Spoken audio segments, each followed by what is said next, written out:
Selamat malam, rekan-rekan sekalian. Salam sejahtera untuk kita semua. Terima kasih sudah berkenan hadir pada sesi pada malam hari ini.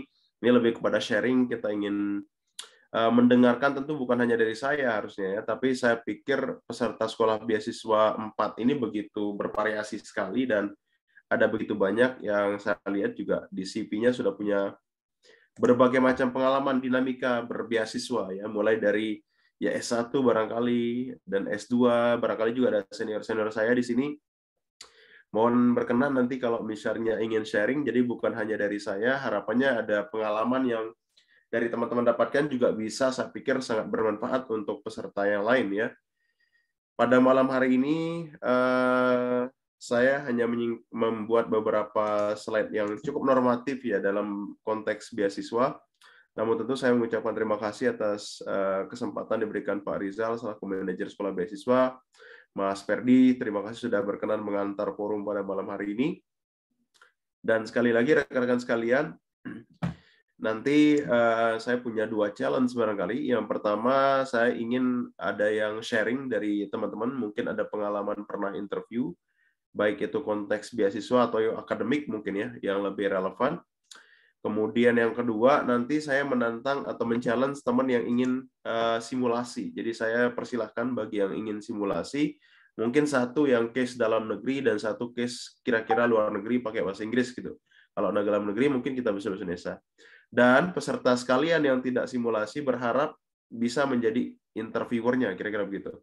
Jadi silahkan nanti dipersiapkan masing-masing orang satu pertanyaan dan saya mempersilahkan nanti ya untuk menulis nama di kolom chat bagi yang satu ingin simulasi, yang kedua bersedia menjadi interviewer.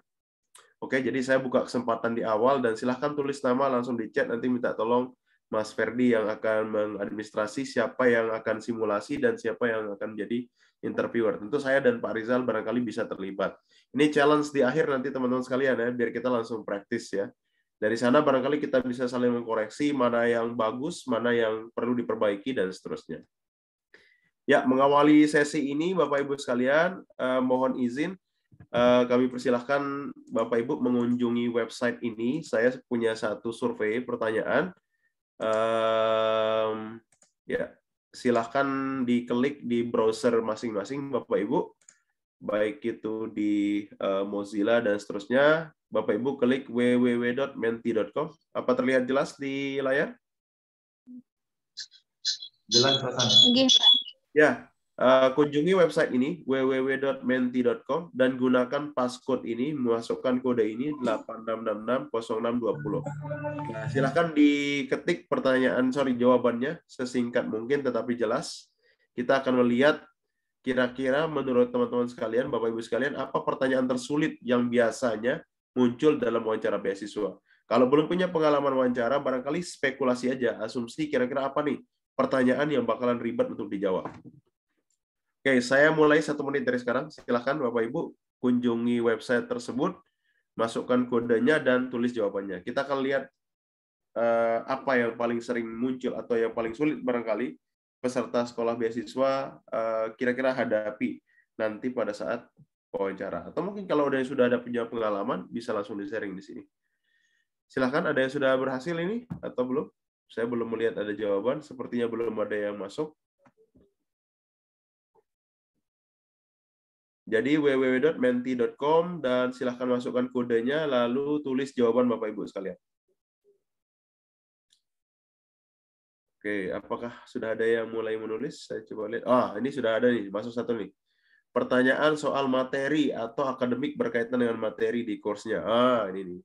Kira-kira apa ya mata kuliah? Nah, kemudian yang lain, bagaimana Anda melihat diri Anda 5-10 tahun ke depan? Ini menarik nih.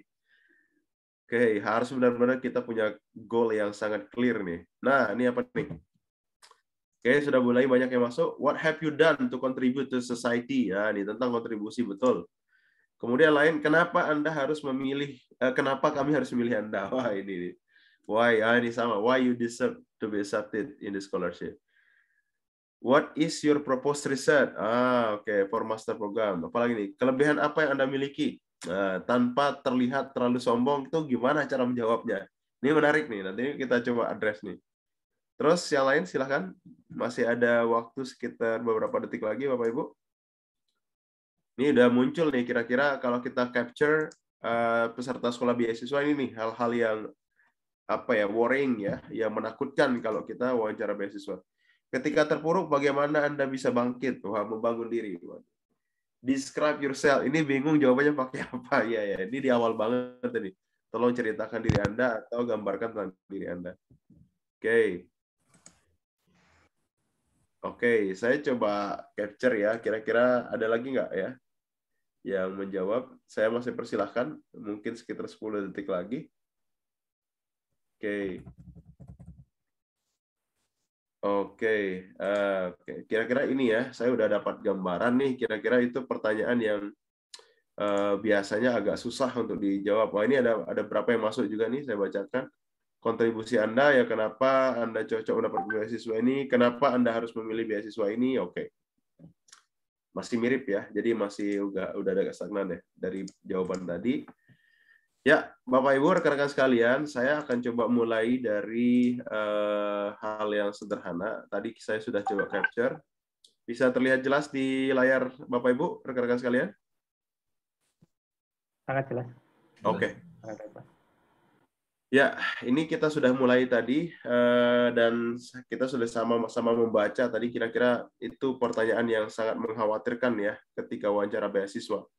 Sebagai disclaimer saja, tentu saya tidak selamanya sukses dalam wawancara. Saya pernah gagal wawancara beasiswa juga, termasuk yang terakhir kemarin di bulan Desember, saya apply beasiswa santri, tapi ternyata jawaban saya cukup menjanjikan, gitu. Saya udah percaya diri, tapi ternyata nggak lulus. Jadi disclaimer dulu nih, enggak semua tempat saya nggak sukses, tapi ada beberapa tempat gagal dan saya banyak belajar kok kenapa ya.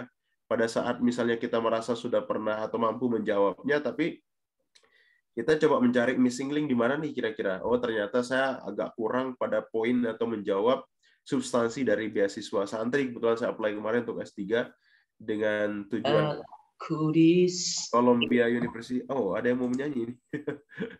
Oke, dengan tujuan Columbia University dan ternyata banyak hal yang saya pikir, wah ini pada akhirnya at the end of the day saya mengambil kesimpulan saya kurang latihan.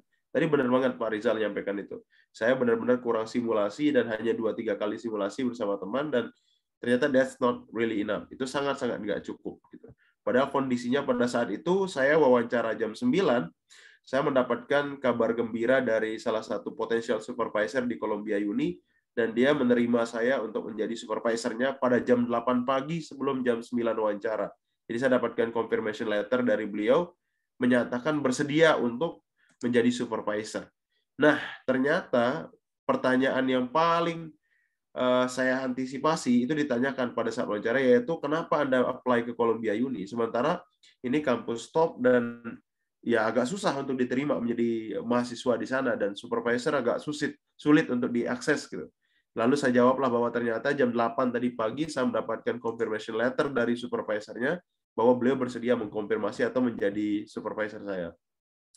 Tapi ternyata pada bukan substansi yang saya belum yang saya kurang pas, tetapi ternyata pada bagian ya lebih kepada mengkonfirmasi administrasi saya, misalnya background kenapa Anda memilih beasiswa santri, kemudian apa kontribusi Anda kepada pondok pesantren, itu ternyata saya merasa belum maksimal menjawab, sehingga belum lulus pada saat itu.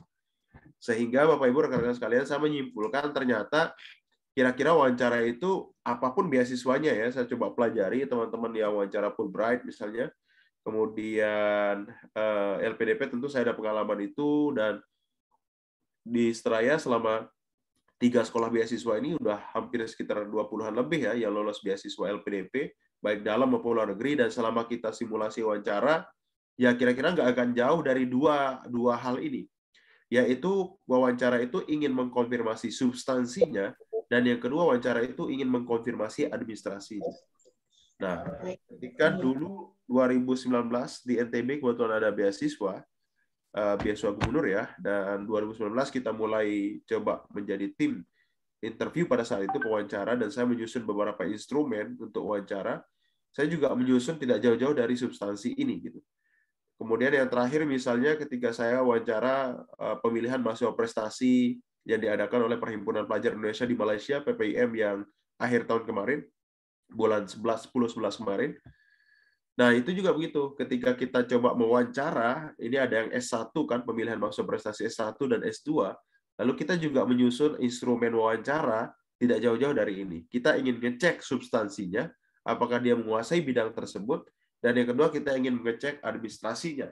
Termasuk di situ ada unsur sosialnya, unsur psikologisnya. Barangkali saya istilahkan masuk kepada bagian-bagian yang ya terdengar administratif, tetapi tidak masuk kepada ranah substansi. Jadi dua hal yang berbeda. Sehingga dalam konteks wawancara beasiswa biasanya minimum dipakai 2 pewawancara.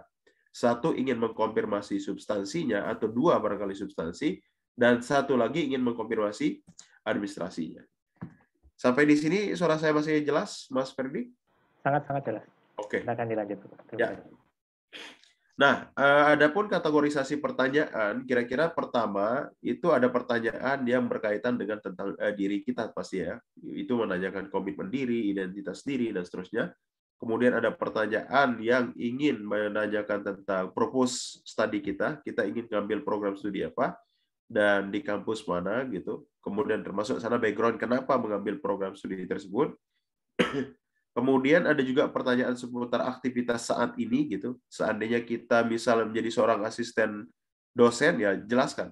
Atau ketika Bapak Ibu rekan-rekan sekalian adalah seorang karyawan di perusahaan tertentu, jelaskan sedetail mungkin job desk kita saat ini apa. Jadi kita datang wawancara harus memiliki suatu identitas yang clear. Aktivitas kita apa. Jadi jangan sampai begitu masuk wawancara kita terkesan nganggur gitu. Kalaupun nganggur apa kayak gitu, bikin satu aktivitas yang kira-kira kalau oke, ini pekerjaan juga. Gitu. Minimal misalnya kalau kita rekan-rekan yang background-nya pendidikan, minimal menjadi guru bimbel gitu. Atau menjadi misalnya pelopor pendidikan, penggerak pendidikan di desa misalnya. Itu bisa jadi. Yang penting gimana caranya kita datang itu kelihatan kita ini seorang pengacara, pengangguran banyak acara gitu. Banyak aktivitas yang bisa kita lakukan. Ini bagi teman-teman yang memang belum ada afiliasi untuk bekerja misalnya.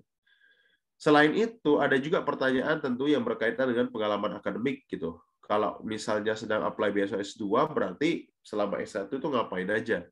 Dia ingin mengkonfirmasi apakah kita hanya kuliah melulu gitu, atau kita ada aktivitas sampingan di organisasi atau aktivitas sosial dan seterusnya.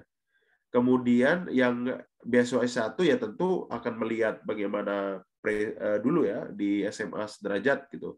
Gimana apa aktivitas kita aktif di eskul, sering ikut olimpiade dan seterusnya itu pengen dilihat, pengen dicek gitu. Yang jelas bayangan interviewer itu bahwa gimana caranya kita ini bukan hanya mahasiswa yang akademik oriented, tetapi kita memiliki pengalaman leadership melalui organisasi dan sekaligus punya social awareness dengan ada aktivitas volunteerism misalnya, aktivitas relawan yang bisa kita lakukan. Nah, itu cukup membantu sekali tuh, mensupport sekali selain akademik tadi. Barulah kemudian sebagian besar nih pertanyaannya tentu pertanyaan seputar substansi gitu.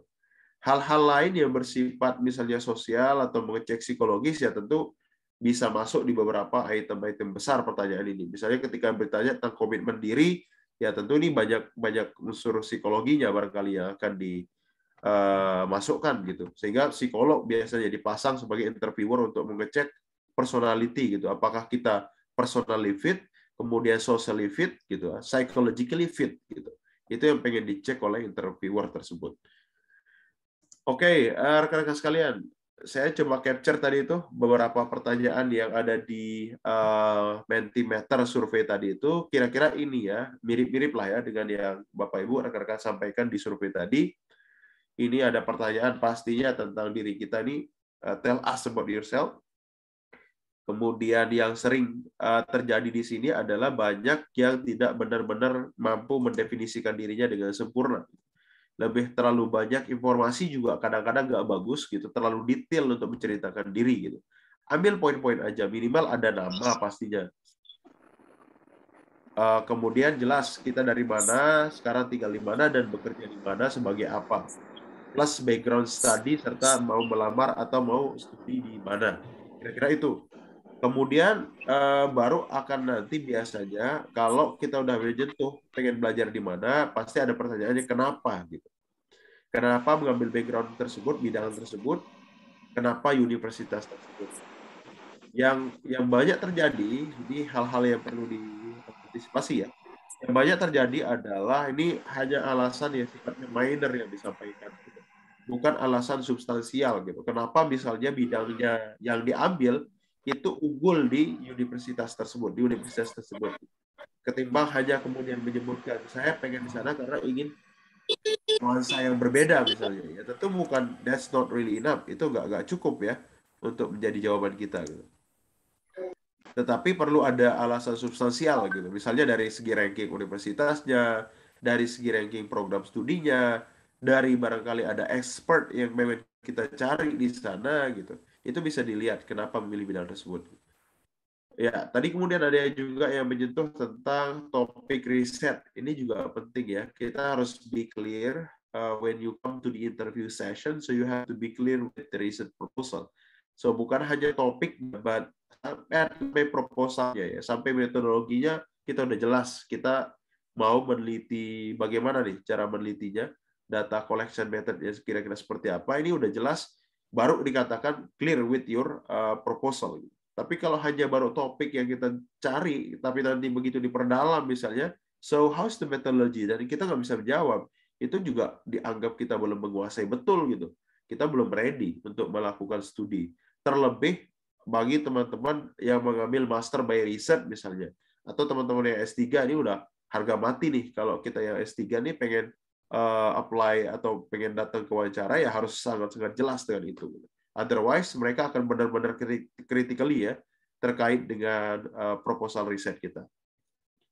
Ya, kemudian ada pertanyaan yang cukup klasik juga mainstream, tapi ini penting dan sering sekali ditanyain. What will you do after study? Kira-kira setelah studi itu mau ngapain? Nah, ini benar-benar mengkonfirmasi hampir semua tentang motivation letter atau proposal studi, atau kalau misalnya di konteks LPDP, dia menanyakan nanti pasca studi mau ngapain.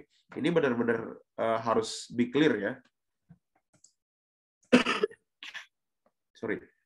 Berikutnya ada juga yang langsung mengkonfirmasi kira-kira aktivitas sampingan kita selain kuliah apa. Ini maksudnya bisa pada saat kita S1 bagi pelamar S2, atau barangkali kalau S2 lebih kepada ini ya, kegiatan pengabdian selain penelitian gitu, apa saja. Atau kalau konteks S1 gitu, sekolah aja atau ada aktivitas eskul yang dikonsentrasikan atau yang ingin diperdalam. Ini juga penting ya, supaya melihat tadi itu bukan hanya kita academically fit, tapi ternyata kita juga punya leadership skill misalnya. Berikutnya tentang, ya ini strength and weakness, ini pertanyaan yang hampir ada ya dalam konteks dengan berbagai macam desain atau konstruksi kalimat, macam beda-beda, tapi substansinya kira-kira ingin mengecek strength kita apa, weakness kita apa. Ada juga yang ingin melihat futuristis kita bagaimana, apakah kita punya plan ke depan dengan yang jelas atau tidak, dengan kemudian menanyakan kita how you see yourself misalnya in 5 atau 10 years dari sekarang. Dan yang terakhir biasanya ada pertanyaan tentang why do you deserve this scholarship? Kenapa merasa layak untuk mendapatkan beasiswa ini? Nah, ini Bapak Ibu rekan sekalian, kira-kira pertanyaan yang potensial. Tentu di luar ini ada possibility juga pertanyaan yang lain, tapi kira-kira inilah substansinya gitu. Beberapa pertanyaan yang ditanyakan rata-rata oleh interviewer pada saat sesi interview beasiswa. Rekan-rekan sekalian, ini juga hal-hal yang perlu diantisipasi ya, jangan sampai terjadi pada saat wawancara. Yang pertama, kita minim informasi tentang kampus yang kita ingin tuju gitu. Sehingga data itu menjadi sesuatu yang sangat penting nih, ketimbang hanya kemudian terkesan ikut-ikutan gitu. Oh, kenapa kamu pengen ke Inggris? Ya, karena mahasiswa Indonesia banyak di Inggris misalnya. Itu pertanyaannya tentu membutuhkan jawaban yang apa ya, scientific lah ya, yang akademik gitu. Ya kita perlu lihat, menunjukkan bahwa kita sudah pernah riset sebelumnya bahwa kenapa memutuskan kampus ini, karena kita sudah memiliki analisis sebelumnya dari hasil-hasil riset. Oh, ternyata kampus ini misalnya sangat unggul pada bidang yang saya tekuni gitu. Atau ternyata ada expert yang banyak sekali disertasi misalnya keilmuannya di kampus ini, dan saya ingin langsung mencoba bersentuhan atau mencoba berinteraksi dengan profesor tersebut, for example. Atau juga hal-hal lain yang bisa kita cek by research ya, dengan riset terlebih dahulu. Jadi sekali lagi kata kuncinya adalah data itu penting gitu. Bahwa kita sudah menunjukkan readiness kita itu dari hasil riset kita sebelumnya. Berikutnya adalah tentu jawaban yang tidak menarik itu tentu sangat sangat tidak ideal ya dalam konteks beasiswa gitu, wawancara beasiswa. Gimana caranya kita menyusun kalimat yang baik, kalimat yang menarik gitu, sehingga walaupun secara substansi agak mirip dengan peserta lainnya, tapi the way kata-kata kita itu, kalimat kita itu menjadi menarik bagi interviewer. Nah ini benar-benar perlu dibikin teksnya gitu bahkan ya, atau kemudian perbanyak simulasi sehingga kita kayak terbiasa untuk menggunakan kalimat yang apa ya, yang di sana reasonable gitu. Yang kedua, oke, ini jawabannya feasible dan doable nih. Jadi kita nggak terkesan ngarang-ngarang gitu, tapi benar-benar kita udah ukur gitu jawaban-jawaban kita.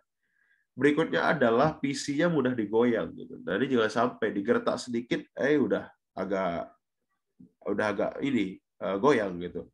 Misalnya yang sering kalau misalnya teman-teman yang by riset atau yang S3, rata-rata misalnya ditanyakan tentang metodologinya. Kenapa nggak pakai metodologi ini? Kenapa nggak tambahkan ini? Kenapa nggak ini? Itu benar-benar menguji substansi kita betul gitu. Jadi apakah kita benar-benar memikirkan data collection method kita itu, misalnya kita udah menguasainya, atau gampang aja dikasih saran gitu sama interviewernya. Kadang-kadang hati-hati nih, ada beberapa pengalaman teman-teman yang saya coba diskusi, kesannya kadang-kadang interviewer tuh kayak ngasih saran gitu. Kenapa nggak ini? Kenapa?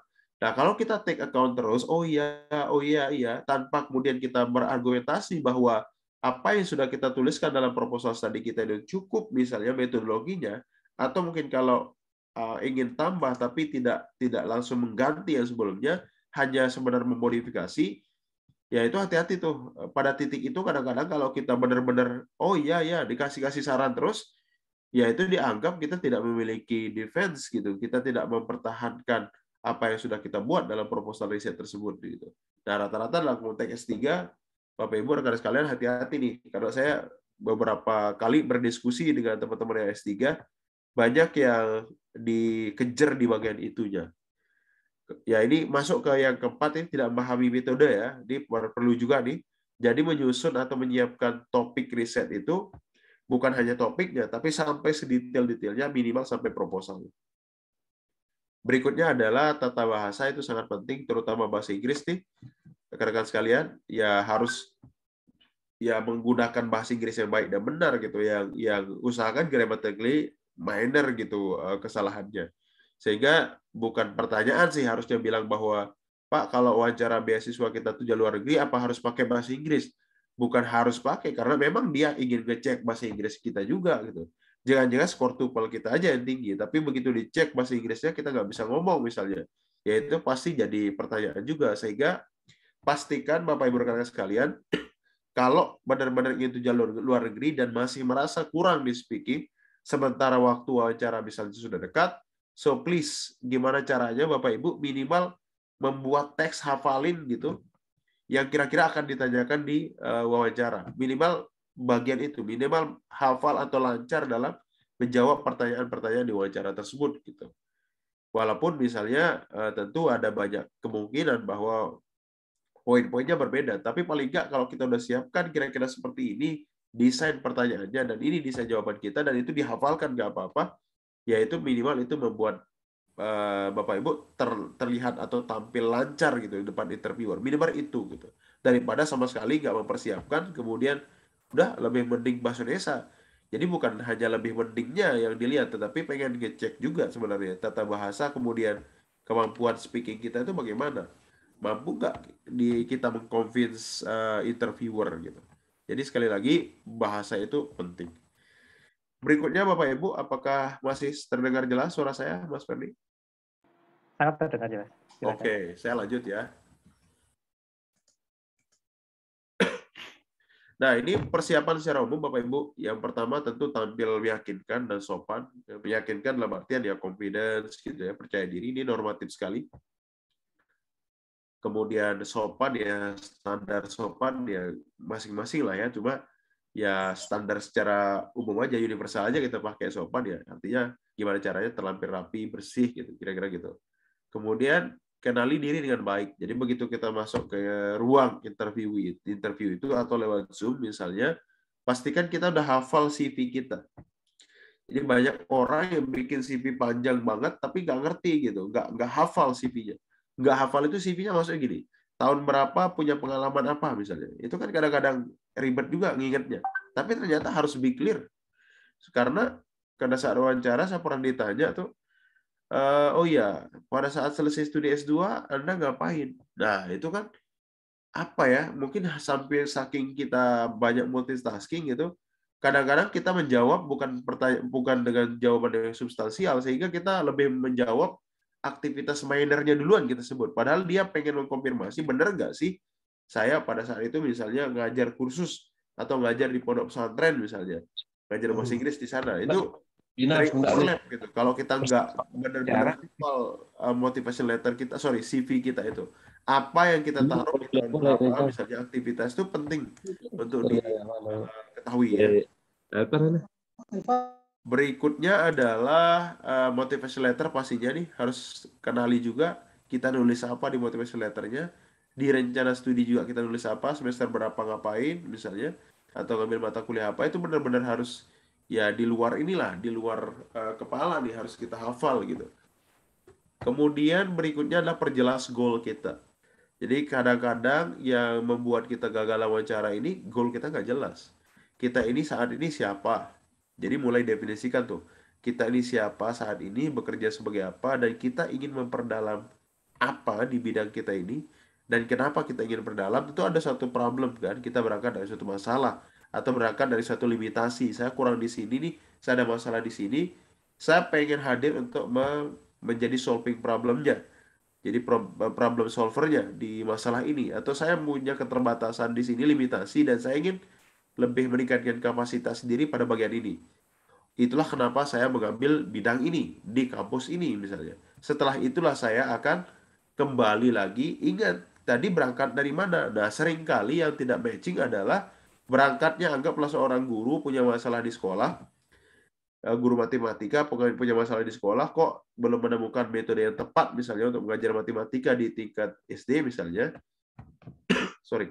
Nah, begitu studi misalnya anggap di UM misalnya, Universitas Negeri Malang, ngambil matematika, pendidikan matematika, pulang-pulangnya kadang-kadang dia nulis menjadi dosen. Nah, ini nggak jelas banget goalnya. Padahal dia berangkatnya ingin jadi dari guru, punya masalah di sekolah, ingin studi. Nah, baliknya ke sekolah tersebut, karena kan itulah yang dimaksud dengan goal, karena kan berangkat dari sana tadi, maka kembali juga harus menyelesaikan masalah tersebut. Berikutnya adalah kuasai esai kita atau jawaban argumentatif yang kita tulis di masing-masing form beasiswa itu. Jadi benar-benar kuasai itu, jangan sampai kita jawab apa di sana, begitu kita ditanya jawabnya berbeda. Jadi itu sama sekali hati-hati, inkonsistensi itu bahaya banget. Itulah kenapa yang 5 ini kita perlu jaga konsistensi jawaban kita. Dan yang terakhir adalah, ini paling penting nih, lakukan simulasi terus-menerus gitu. Simulasi terus-menerus sampai benar-benar kita menguasai, tidak ada celah lagi untuk kita dipancing atau misalnya tidak konsisten dalam menjawab. Oke. Nah, ini Bapak Ibu, rekan-rekan sekalian, saya mengingatkan kembali, nanti di akhir boleh nanti akan ada simulasi, boleh teman-teman boleh mengajukan siapa yang mau simulasi, dan nanti barangkali boleh juga mengajukan pertanyaan gitu. Ini sudah ada kayaknya yang tujuan luar negeri ya. Boleh, nanti silakan kita akan pilih nanti siapa yang mau simulasi. Berikutnya Bapak Ibu rekan-rekan sekalian adalah ya, ini masih tentang tips yang secara umum tadi. Yang pertama adalah ya kita jangan terlalu menjawab terlalu normatif ya, tetapi boleh normatif. Jadi maksudnya terlalu normatif itu terlalu kelihatan mengada-ada gitu, terlalu ideal banget ya. Ya sesuaikan aja, seproporsional mungkin aja gitu. Kalau ada sesuatu yang harus kita ceritakan, diceritakan gitu. Berikutnya data itu sangat penting sekali. Lagi-lagi sekali ini sangat-sangat penting. Berikutnya, nah ini ketimbang normatif ya, mungkin lebih baik diplomatis dan objektif ya dalam menjawabnya. Maksudnya diplomatis adalah ada case-case tertentu yang kita tidak tidak terlalu mendiskreditkan diri kita atau mengunderestimate diri kita atau bahkan melower kapasitas kita, ya sediplomatis mungkin aja dan seobjektif mungkin gitu. Berikutnya adalah tentu hati-hati juga nih kalau misalnya agak baperan orangnya, itu hati-hati dalam case interview biasanya tuh akan ke bawah tuh. Akan ke bawah akan ke bawah situasinya gitu. Karena ada beberapa misalnya case-case yang ini rata-rata psikolog nih yang mampu menghadirkan suatu pertanyaan yang sifatnya reflektif misalnya menyentuh sisi emosional kita tuh kadang-kadang nggak terkontrol gitu. Jangan bapernya lebih kepada hati-hati sehingga nanti khawatir nggak terlalu maksimal, nggak bisa kontrol diri dalam menjawab. Kan susah juga kalau interviewernya kehabisan waktu untuk menenangkan kita gitu ya. Tapi kalau sesekali kemudian Bapak Ibu bisa kontrol diri dan itu hanya semata-mata ekspresi karena memang sedikit menghayati suatu cerita misalnya kalau sedang bercerita, tapi Bapak Ibu masih bisa kontrol diri dan tidak sampai menyita waktu terlalu lama untuk itu, ya silakan aja diekspresikan gitu. Yang ini yang saya maksud di sini adalah jangan sampai kemudian merusak situasi semuanya sehingga udah deh saya cukup sampai di sini, tolong jangan ditanya saya lagi, ya itu kan sudah beda tuh. Kecuali tadi itu bisa menjaga diri sampai batasan tertentu, ya nggak apa-apa kalau itu hanya bagian dari ekspresi emosional kita. Kemudian hati-hati, aktivitas sosial itu penting. Jadi kalau ada peluang sekarang misalnya pengen volunteerism, sukarelawan, itu boleh tuh. Itu bagian dari aktivitas yang sangat mendukung tuh. Jadi kalau ada yang chat ke saya banyak banget misalnya para mahasiswa dan rekan sekolah beasiswa, Pak, saya kan kurang dari segi akademik nih atau organisasi, apa ada kemungkinan lolos beasiswa? Ya, mungkin di sini bisa dimaksimalkan nih kalau ada aktivitas sosial itu boleh tuh yang bisa dibuktikan dengan sertifikat biasanya. Jadi silakan itu dimaksimalkan di bagian ini. Kalau misalnya udah wisuda nih, akademiknya pas-pasan misalnya, ya cari kira-kira di bagian mana nih saya bisa unggul gitu. Dan yang terakhir tentu kesehatan dan mood itu sangat penting. Terlebih lagi pada saat wawancara secara online saat ini kan ada begitu banyak variabel yang kira-kira bisa mengganggu mood kita gitu ya. Misalnya Zoom kita udah cek ternyata bisa, last minute ada yang nggak bisa teroperasikan misalnya, atau mati listrik. Jadi ada terlalu banyak X factor yang kira-kira akan mengganggu mood kita. Jadi benar-benar well prepare gitu dari awal sampai akhir. Terutama kalau misalnya saat ini misalnya membutuhkan satu platform seperti Zoom, ya paling nggak ada cadangan laptop misalnya, in case laptop tersebut tiba-tiba bermasalah, atau minimal misalnya iPad atau HP, ya itu perlu dibikin beberapa skenario. Nah, ini kira-kira Bapak Ibu tips yang secara umum yang bisa saya sampaikan. Nah, sebagai tambahan dari sumber yang lain, saya coba disarikan. Ya tentu mencari tahu pertanyaan yang sering keluar itu juga satu yang sangat membantu sehingga kita punya prelude question-nya. Dari situlah jadi bahan simulasi kita nanti. Oh, ini pertanyaan sering muncul. Kalau pertanyaan muncul ini saya akan seperti apa cara menjawabnya dan bisa memanfaatkan teman-teman di saya udah punya list question misalnya, silahkan disimulasikan dengan pertanyaan tersebut. Nah, ini standar kesopanan kembali lagi ya tentu lebih-lebih kepada wawancara seperti LPDP gitu ya, yang masih benar-benar kesopanan itu jadi suatu yang sangat prioritas terlihat banget, terutama pada saat offline yang ini ya. Jadi nggak apa-apa, ini perlu ditunjukkan gitu. Yang lain adalah yang berbeda ya ini sama dengan yang tadi ya, kuasai isi berkas saat apply, ini konsistensi maksudnya supaya kita benar-benar konsisten menjawab pertanyaan-pertanyaan sesuai dengan aplikasi kita. Jangan sampai benar-benar terlihat inkonsisten ya antara apa yang kita tulis dengan apa yang kita sampaikan pada saat interview. Kemudian hal-hal teknis itu juga perlu dipersiapkan. Dan ini dalam konteks yang tadi barangkali ya, kalau Zoom misalnya kan lumayan ribet tuh. Kemudian biasanya ada satu statement akhir dari pewawancara, apakah Anda punya pertanyaan? Nah, ini kalau misalnya Anda memang benar ingin bertanya sesuatu yang substansi, boleh. Silahkan dipertanyakan. Jadi nggak ada masalah dan ini tidak akan mengurangi substansi apapun. Tidak bertanya juga nggak ada masalah. Oke, sampai di sini Bapak Ibu sekalian, rekan-rekan, mungkin ini beberapa hal yang sifatnya substansial yang perlu saya sharing. Dan sekali lagi, ini masih bersifat tips-tips umum barangkali ya, tetapi mungkin sedikit relevan ke teman-teman dan tinggal dikontekstualisasikan saja nih. Tinggal diambil aja beberapa poin-poin ini, yang itu kemudian akan sangat-sangat tergantung pada situasi dan kondisi Bapak Ibu pada saat wawancara, atau bahkan juga tergantung mungkin beasiswa. Kalau beasiswa mungkin rata-rata menggunakan standar ini gitu. Kalau beasiswa S2, S3, S1, ya mirip-mirip lah. Tidak akan jauh dari ini tips-tipsnya. Ya, Bapak Ibu, rekan-rekan sekalian, kita sudah mulai masuk kepada sesi interaktifnya. Saya pengen ada 1-2 orang yang coba menganalisa jawaban berikut ini. Jadi ada jawaban pada saat interview dengan pertanyaan ini, apa kelebihan yang Anda miliki? Bapak Ibu, silakan ada yang mau merespon jawaban A. Kira-kira jawaban si A ini apakah cukup bagus atau kurang? Kenapa kurang? Coba. Ada yang ingin coba menganalisa, Bapak Ibu? Silakan. Ini sesi. Silakan, teman-teman, untuk langsung mengaktifkan mikrofonnya.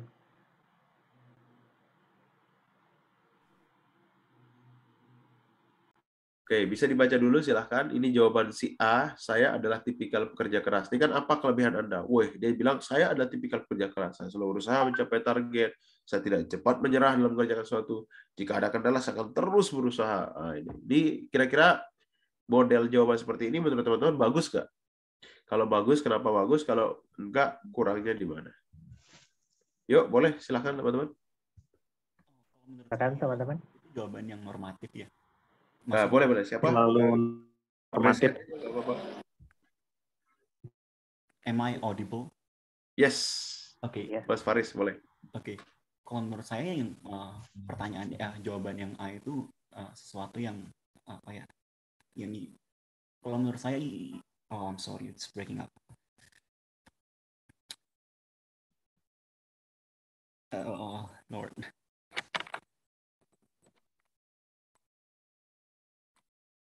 Can you hear me? Yes, clearly Mas Faris. Oke.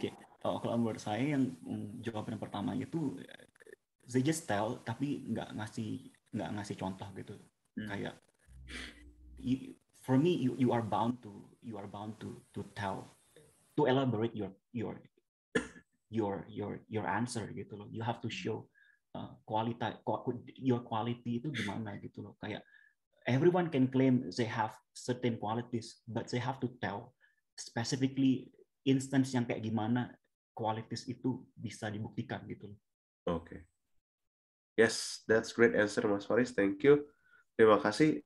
Teman-teman yang lain, Bapak Ibu, ada yang punya jawaban yang lain atau mau mengkomentar yang B boleh juga, berbeda dengan yang B misalnya seperti apa? Perbedaan A dengan B boleh langsung compare juga boleh. Ada yang lain selain Mas Faris yang ingin komen? Silakan teman-teman untuk memperkenalkan diri setelah mengaktifkan mikrofonnya. Yuk boleh di chat ada yang komen tapi nggak apa-apa, komen ini aja ya, langsung di phone aja, nggak apa-apa nggak menampilkan video juga nggak apa-apa, off cam nggak apa-apa. Silakan ada yang mau coba komen, yang B juga boleh. Saya boleh Mbak, silakan Mbak Zaida. Untuk yang B itu dia menjelaskan, jadi saya adalah pekerja keras. Kemudian kalau yang di bagian A kan dia cuma menuliskan bahwa saya pekerja keras dan saya berusaha untuk mencapai target. Nah, sedangkan di bagian B ini dia menunjukkan proses bahwa dia itu berusaha untuk mencapai targetnya. Dari dia menjelaskan IPK-nya mulai dari semester 1, kemudian karena dia rendah, jadi dia berusaha lagi untuk belajar dan akhirnya mencapai targetnya itu tadi 3,8 akhirnya kayak gitu. Terima kasih. Ya, terima kasih Mbak Zaida. Jadi ada elaborasi bahkan example gitu ya dibandingkan yang A tadi ya. Oke, satu lagi Bapak Ibu rekan-rekan ada yang ingin menambahkan? Jadi ini harapannya bisa sharing ya. Ada yang ingin menambahkan Bapak Ibu rekan-rekan sekalian? Sangat dipersilakan. And I do appreciate it. Oke. Sir, boleh? Boleh Mbak, boleh, monggo, silakan. Oke, Assalamualaikum. Sebelumnya kan yang di contoh A dan B itu udah kelihatan sekali. Kalau ini kelas A, yang di A itu hanya sebagai statement saja. Sedangkan B itu memberikan improve-nya dari dia awalnya yang IPK-nya sedang-sedang saja sampai naik segitu aja sih. Dimana yang A lebih ke arah ngomong saja atau statement, sedangkan yang B ada improve sama achieve-nya sih dari bukti yang sudah nyata, Sir. Oke, itu saja, Sir. Makasih. Ya, thank you. Terima kasih banyak atas jawabannya. Nah, betul ya. Jadi kalau diperhatikan jawaban A ini kan maknanya sama semua ya dari awal sampai akhir ya. Saya ada tipikal pekerja keras. Saya selalu berusaha mencapai target. Itu kan pekerja keras. Saya tidak cepat menyerahkan pekerja keras juga. Mengerjakan sesuatu itu sama tuh sampai akhir tuh saya akan terus berusaha mencapainya. Jadi satu kata ya pekerja keras tadi itu, tapi belum secara terdefine sebenarnya. In what way, to what extent pekerja keras itu sebenarnya. Yang Mas Faris bilang tadi itu. Ini kan kalau dari segi kalimat ya, dari segi bahasa linguistiknya nih, baru satu kalimat sebenarnya ini. Belum ada penjelasan elaborasi yang lain. Atau kalau ada teman-teman yang suka debat nih, dari konsep areal itu masih assertion aja nih. Nggak ada reasoningnya, nggak ada example-nya gitu. Ya tentu link back nanti di akhir gitu. Jadi baru baru sekedar asersi apa ya statement nih barangkali. Belum sampai ada reasoningnya, belum ada example-nya dan seterusnya.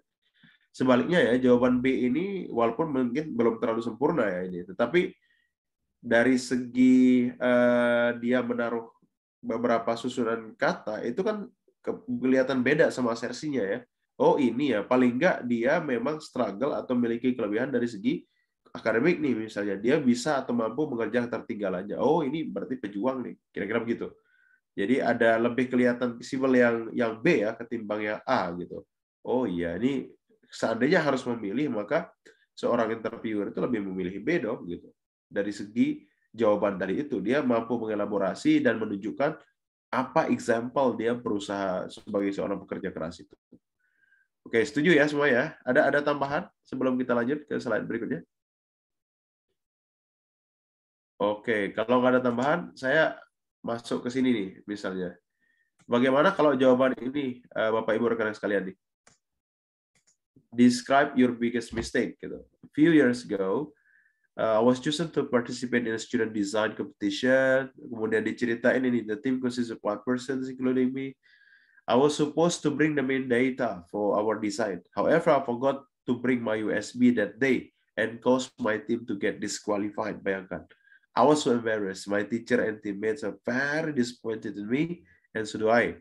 From this mistake, I realized that my carelessness has consequences not only to myself, but to those around me. Since then, I always try to be more organized in handling stuff. Gimana nih? What do you think? Ini apakah terlalu apa ya? Terlalu kok small thing gitu ya? Dia ceritain yang ini. Harusnya kan di bayangan kita gitu, gimana sih harusnya jawaban yang biggest mistake in your life? Yang kira-kira berdampak besar dalam kehidupan. Nah, coba analisanya. Teman-teman ada yang mau coba berargumen? Silakan, teman-teman. Untuk memperkenalkan diri. Untuk mengaktifkan mikrofon. Silakan. Wow.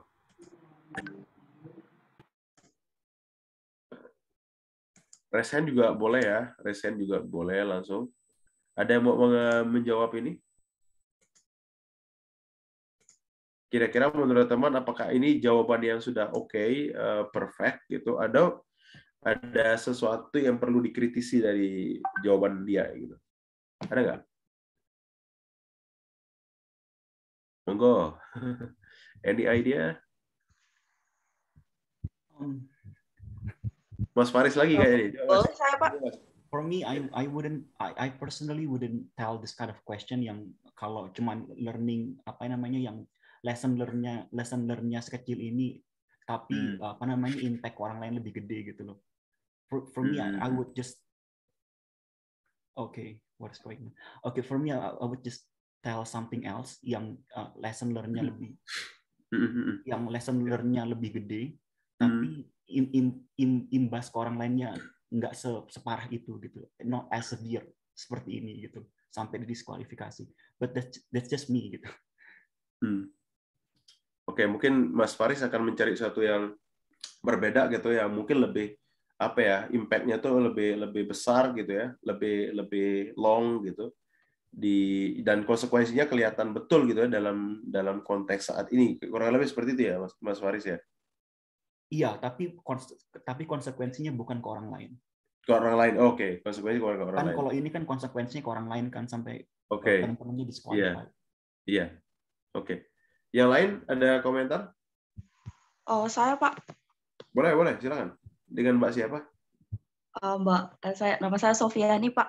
Oh, Mbak Sofiani, oke. Silakan Mbak. Mungkin saya berbeda Pak ya, soalnya mungkin terlihat dari careless-nya seseorang itu hal yang kecil gitu loh. Tapi itu hanya contoh kalau dari statement di sini kalau saya lihat. Tapi ini di contoh ini mungkin terlihat kecil, tapi kalau kita lihat di hal yang besar dengan contoh careless yang sama itu bisa saja berdampak besar. Tapi itu bukan satu main point yang ingin saya sampaikan. Tapi weakness yang sebenarnya itu bukan hanya kita menjelaskan tentang kelemahan-kelemahan kita, tapi bagaimana cara kita kayak handling ini careless-nya kita, kayak handling weakness-nya kita itu. Jadi ada kemudian solusi yang kita tawarkan gitu dengan masalah yang ada di diri kita. Itu sih Pak kalau menurut saya. Jadi ada masalahnya kemudian kita tahu gitu loh, masalahnya di saya akan memperbaiki dengan cara seperti ini. Gitu sih Pak. Terima kasih. Good point Mbak Sofi. Thank you. Satu lagi deh, ada komen satu lagi Bapak Ibu rekan-rekan. Ada yang mau ditambahkan dari Mas Faris sama Mbak Sofi tadi ada?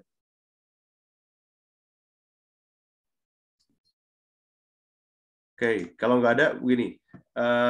Tadi saya bisa membayangkan maksud jawaban dari Mas Haris seandainya dia membuat atau menjawab pertanyaan ini, tentu tidak akan mengambil satu case spesifik yang konsekuensinya kepada orang lain. Itu bagi Mas Faris terlalu risky barangkali ya, atau mungkin ya in particular way mungkin itu terlalu risky, atau yang kedua mungkin agak susah kemudian untuk link back untuk mengambil itu sebagai satu refleksi diri pribadi gitu ya. Karena bisa jadi bagi kita bisa handle, tapi bagi orang lain ya dia tidak akan pernah memaafkan, apalagi sampai di-disqualify. Kira-kira apa ya, improvisasinya ke sana gitu ya. Tapi kalau Mbak Sofi tadi lebih ngelihatnya kepada dari sini kemudian dia mengambil ada satu kalimat yang kemudian membuat ini jadi satu yang apology sehingga bisa dimaafkan oleh interviewer kira-kira gitu, karena mampu mengambil poin tentang oh iya ternyata carelessness itu satu yang kecil gitu, terlebih pada situasi tertentu gitu, itu bisa berdampak besar gitu, seperti yang dialami oleh orang menjawab ini.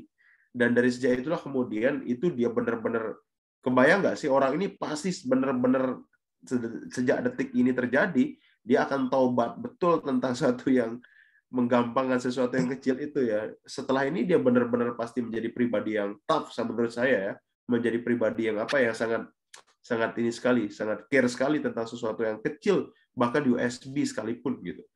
Jadi mungkin itu yang dimaksud Mbak Sofi itu ya. Nah, saya mau bilang begini Bapak Ibu rekan sekalian, kalau saran saya benar-benar akan ada kemungkinan pada satu sesi wawancara beasiswa di mana kita benar-benar harus mengambil kondisi spesifik seperti ini untuk mendapatkan satu gambaran yang utuh, yang nyata, yang gimana cara menjawab yang hampir kayak tell the story, truth story, yang interviewer saya pikir akan kebawa kalau bagus cara menjawab ini dengan agak sedikit taruh emosionalnya. Barangkali interviewer akan kebawa ke nuansa kita bahwa oh ya, few years ago I was chosen to participate in a student design competition. This is a very big competition misalnya. I dreamt a lot misalnya to join this competition, and I have very wonderful team, 5 person including me. We prepare a lot misalnya, we did exhibition, dan kita bayangkan bagaimana kita benar-benar berjuang untuk kompetisi ini. However, I forgot to bring my USB that day, that caused my team got disqualified. Di satu sisi kita ingin mendramatisir satu situasi yang memang fakta terjadi, karena ini kan tentang biggest mistake. Jadi cari yang situasi kesalahan yang benar-benar menurut kita paling worst, the worst one dalam kehidupan kita gitu. Dan bagi orang ini barangkali itu suatu kesalahan yang kalau dia ceritakan ke orang lain, orang itu bakalan gimana kok bisa terjadi gitu. Dia ingin mendapatkan itu. Sehingga Dari situlah kemudian dia akan bilang, I was so embarrassed. Jadi saya yakin dia akan dapatkan situasinya kalau dia mampu mendramatisir tadi itu sedramatis mungkin gitu. My teacher, my teammates very disappointed. You can imagine gitu kan. Setahun kami persiapkan ini, tapi hanya karena careless dari saya, all things lost misalnya kan. From that mistake, I really realized that. Nah, itu masuk ke situ kemudian refleksinya. Carelessness has consequences not only ternyata for me, tapi dari situlah I started misalnya to care. Nah, apalagi kalau kemudian setelah itu membuahkan satu hasil misalnya ada kompetisi lain yang ternyata kita karena ketelitian kita tidak dapat di sini tapi dapat di yang lain, itu bagus banget tuh kalau misalnya disambung dengan satu prestasi yang kira-kira mirip dengan ini sebagai pengganti dari bentuk careless kita saat dulu dengan yang sekarang carelessness yang dulu, dan kita bisa ganti dengan bahwa saya sudah berubah, change, dan saya mendapatkan sesuatu yang lebih dari kompetisi itu, for example. Jadi kira-kira begitu. Nah, jadi Bapak Ibu rekan sekalian, tolong nanti Bapak Ibu cari suatu momen dalam diri Bapak Ibu yang kira-kira bisa menceritakan biggest mistake seperti ini. Kalau kita ceritakan, orang bisa simpati ke kita gitu, dia bisa okay, at least listen gitu, pengen mendengarkan, terbawa. Tetapi setelah itu jangan sampai seperti Mbak Sophie bilang, ada satu yang refleksi. Jadi jangan sampai putus sampai my teacher and teammates very disappointed in me and so do I. Oke, jangan sampai di situ. Jadi kita harus kemudian punya situasi dan kondisi bahwa saya itu kesalahan saya carelessness, tetapi setelah itu saya sudah berubah dan seterusnya. Jadi kita punya solusi untuk itu. Gimana Bapak Ibu? Sampai di sini clear ya? Nah, ini saja perspektif dari saya saja. Jadi tentu ada banyak kemungkinan pertanyaan yang lain yang kira-kira teknik menjawabnya seperti ini gitu. Akan ada kita membutuhkan satu situasi. Atau bagi yang sedang buka aplikasi AS misalnya, di situ kan di salah satu aplikasi AS New Zealand Scholarship juga kan diminta untuk pernah nggak sih kita menemukan satu masalah di mana kemudian kita hadir di situ sebagai problem solver gitu kan. Jadi kurang lebih seperti itu ya. New Zealand Scholarship itu suka banget tuh naruh pertanyaan itu bahkan di poin-poin awal gitu kalau aplikasi New Zealand. Nah, di AS juga ada konteks pertanyaan seperti itu kan. Jadi benar-benar kita harus mencari di mana pernah kita hadirkan atau pernah kita menghadapi situasi dan kita hadir sebagai problem solver-nya di situ. Nah, gimana tuh cara nge-proof-nya? Cara membuktikannya. Jadi memang ada banyak hal di mana kita benar-benar harus cari momen dalam hidup kita, di situ kita jadikan pelajaran. Nah, itu maksud saya. Jadi ada pertanyaan-pertanyaan yang menuntut kita untuk berimajinasi atau kemudian flashback kembali, mana nih yang harus saya ceritakan dari sekian biggest mistake yang saya punya, we need to pick one yang kira-kira itu bisa mengantar kita menunjukkan kualitas kita. Oke, clear ya? Ini Bapak Ibu rekan-rekan sekalian, coba kita analisa jawaban ini. Apa kesibukanmu saat ini atau apa itu? Sehari-hari saya sibuk dengan memenuhi kebutuhan sehari-hari. Prinsip saya bahwa di tengah pandemi harus bertahan, maka saya mencari peluang bisnis bersama teman-teman. Ini what do you think? Ini pertanyaan jawaban seperti apa nih kira-kira? Ada komen? Silakan. Sebagian saya make up, sebagian jawaban real ya dari peserta nih yang saya sempat record. Jadi ada beberapa yang saya tambah-tambahkan. Kalau yang ini termasuk yang ini beberapa jawaban yang real nih. Ini juga ada ternyata peserta beberapa beasiswa yang coba saya ini dilibat wawancara. Ada yang menjawab seperti ini.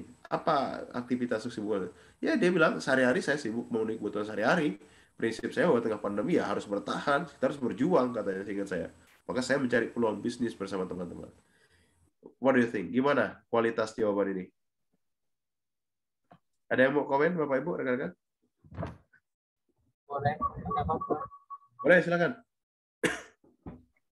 Menurut saya jawaban ini terlalu umum dan tidak melekat di otak si interviewer.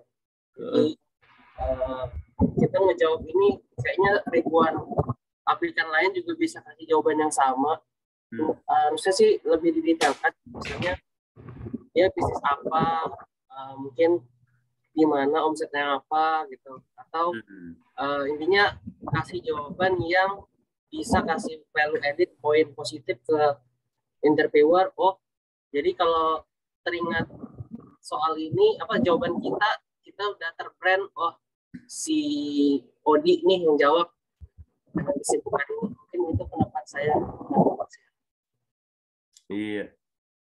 Betul Mas Odi, terima kasih Mas Odi. Nah, ini kayaknya belum selesai nih harusnya ya, jawabannya ya. Belum selesai nih kayaknya. Apa gitu ya, kan kita masih menunggu nih apa aktivitasnya saat ini. Nah, Bapak Ibu, ini satu gambaran jawaban di mana kita seringkali menganggap jawaban kita udah menjawab pertanyaan. Kadang-kadang kita masih hanya sekedar background ya, tapi belum benar-benar mengarah kepada jawaban dari pertanyaan yang dimaksud gitu. Jadi jangan sampai kita jawabannya muter rounding, tapi ternyata justru belum menjawab substansi dari pertanyaannya. Nah ini kan kesimpulannya apa? Oh saya seandainya dia menjawab aja, oh saat ini saya sebagai seorang pebisnis yang bergerak bidang kuliner, saya buka perusahaan apa atau buka usaha warung makan, peluang bisnis bersama teman-teman, itu lebih direct saya pikir gitu. Ketimbang sehari-hari sibuk namun kebutuhan sehari-hari, ya memang semua orang juga begitu gitu. Tapi apa nih? Kan belum menjawab pertanyaannya. Jadi maksud saya menyampaikan slide ini bukan hanya dilihat dari pertanyaan ini ya, tapi ada beberapa pertanyaan yang kadang-kadang kita merasa sudah menjawab, padahal itu baru hanya intro, baru hanya background. Nah, yang baik kemudian adalah langsung aja dulu jawabannya apa, baru setelah itu kita usahakan untuk mengelaborasinya. Jadi kalau kita tipikal orang yang terlalu cepat kemudian rounding terus menjawab tapi susah untuk mengarah pada substansi, mending jawab langsung substansinya dulu, setelah itu kita elaborasi. Gitu. Baik, berikutnya Bapak Ibu, rekan-rekan sekalian, saya coba lanjut sebentar, belum bisa diklik.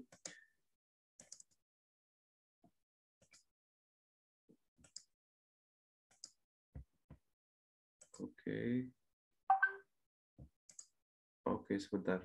Ini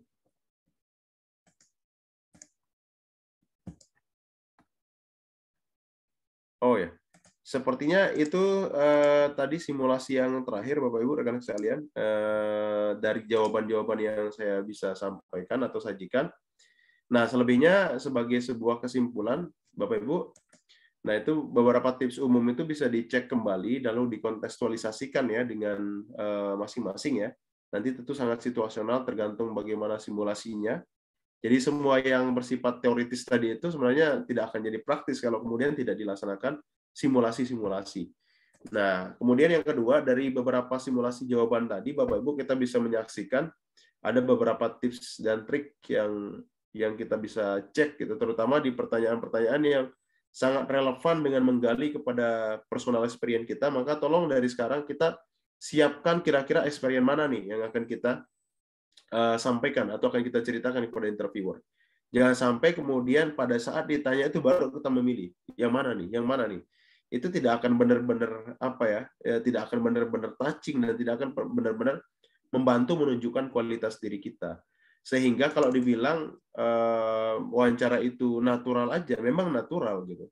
Tapi naturality itu harus kita latih gitu. Gimana caranya supaya tampil natural pada saat itu gitu. Jadi natural bukan berarti udah deh pada saat itu kita langsung aja action gitu. Enggak, natural yang dimaksud adalah bagaimana jawaban itu sudah tersetting dengan baik sehingga tampil oke gitu pada saat wawancara. Ketika ditanya ini kita udah punya jawabannya. Ketika diminta menyebutkan ini kita udah punya jawabannya. Termasuk dengan alasan misalnya why do you deserve this scholarship? Ini kan suatu pertanyaan yang bisa disiapkan jawabannya jauh-jauh hari sebelum ditanya gitu ya.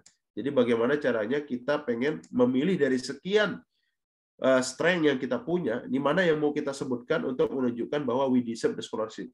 Atau dari sekian profil CV kita, nih mana nih yang akan kita sebutkan sebagai satu karakter diri kita, yang kalau kita sebut itu membedakan kita dengan kandidat-kandidat yang lain. Maka tepatlah kemudian kita menjawab pertanyaan why you deserve the scholarship. Gitu. Dan banyak sekali pertanyaan-pertanyaan lain dalam beasiswa yang itu sebenarnya sangat-sangat umum, very general, and very universal, dan we can prepare it dari jauh-jauh hari sebelumnya, dari sekarang. Itulah kenapa simulasi itu menjadi satu kata kunci tadi, kata Pak Rizal, itu tidak bisa last minute, tidak bisa sehari 2 hari, tapi minimal, kalau di sekolah beasiswa, Bapak Ibu, besok kita minimal 3 kali tuh lakukan simulasi gitu, menjelang, ya nanti kalau udah kelulusan, biasanya kita langsung nanti bagi tugas untuk melakukan simulasi interview beasiswa. Mungkin itu ya yang bisa saya sampaikan Mas Ferdi sebagai sebuah pengantar. Sekarang saya serahkan moderator, boleh tanya jawab dulu, sekiranya ada tanya jawab, atau mau simulasi dulu boleh. Kalau sudah ada yang bersedia untuk simulasi, atau boleh tanya jawab dulu, boleh, silakan. Ya baik, terima kasih Bapak Sony atas materi yang telah disampaikan. Mungkin untuk sesi selanjutnya ke simulasi aja ya, biar karena ini cukup nyambung sama materinya, mungkin juga teman-teman sekalian tuh bisa langsung memberikan feedback gitu ya. Maksudnya Bapaknya bisa memberikan feedback, lalu juga mungkin teman-teman di sini juga bisa menilai ya apakah memang hasil wawancaranya itu baik atau tidak. Dan ini memang cukup berkaitan dengan materi yang disampaikan Bapak. Baik, mungkin langsung simulasi bagaimana Pak? Boleh. Baik, siapa pesertanya? Mungkin peserta pertama dari Odi, beliau berkenan, saudara Odi berkenan untuk wawancara di luar negeri, mungkin berarti menggunakan bahasa Inggris. Silakan Pak. Baik, Mas Odi ya, boleh di-on kan? Saya butuh mungkin Pak Rizal, are you ready Pak Rizal? Stand by. Gimana? Oke, kita simulasi ada Pak Odi mewawancara. Satu lagi barangkali Bapak Ibu, saya mohon izin, ada yang pernah punya pengalaman interview, mungkin yang mau S3 atau pernah punya pengalaman S2. Ada yang mau coba mengajukan diri, volunteerism? Nihayatur, Ibu Niha. Oh, oke, Mbak Nihayatur, boleh Mbak? Boleh, silakan. Di ini aja, unmute aja. Cek Mbak Niha. Sudah di unmute, Mbak? Sudah, Kak. Oke. Ya, Pak Odi, coba dicek sound Pak Odi. Oke. Ya, yang lain mohon bantuannya sebagai panelis ya. Jadi tolong di-review nanti bagaimana simulasinya Pak Odi. Kita mulai ya. Alright, welcome to scholarship interview. So congratulations. I think you have done so much effort. So you are arriving now in the final step of final selections of this scholarship. Alright, can you please tell us about yourself briefly? Hello, good evening. My name is Rodi Febrian. I am from Jambi City. Now I'm working as a civil servant in the Ministry of Finance as a procurement manager. Okay, so what is your specific job description in your office? Yeah, as I said before, now I'm working as a procurement manager, it is a job that I should evaluate some government projects and choose the best vendors who fit to conduct government projects smoothly. All right, so what is your proposed field of study? Yeah, I would like to continue my master degree in project management since I need to manage several government projects and make sure all of them run successfully. And I hope with this scholarship, I can achieve my goal to be a project manager in the future. Okay, which university do you want to pursue? Yeah, to be honest, I have three universities as my goal, but I have chosen the University of Sussex as my main goal because this university offers a lot of benefits for me as a student. Okay, next, Mas Rizal atau Mbak Niha?